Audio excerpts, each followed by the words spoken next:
آموزش اجرای کفپوش اپوکسی طرحدار.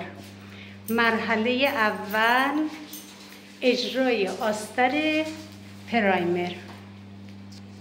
پرایمر در حقیقت یک ماده روغنی چسبناکی هستش که قبل از لایه اول رزین اپوکسی روی سطوح مختلف آشپزخانه، حمام و سایر سطوح لایه‌گذاری می شود.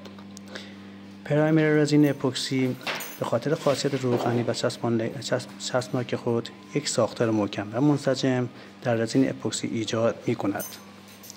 پرایمر اپوکسی همچنین با نفوذ به تمام درزها و سطوح ناهموار نه تنها عایق رطوبتی مناسبی برای رزین اپوکسی می باشد، بلکه باعث کاهش مقدار مصرف رزین اپوکسی و در نتیجه کاهش هزینه‌های جاری می شود.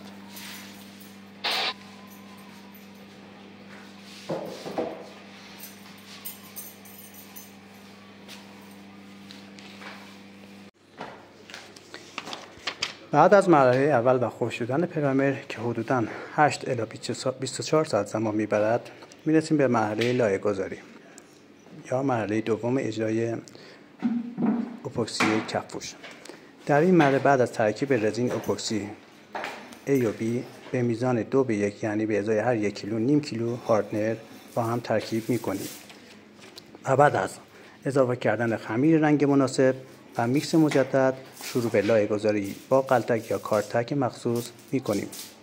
توجه کنید به ازای هر 1 متر مربع شما حدوداً 2 کیلو رزین و هاردنر نیاز دارید.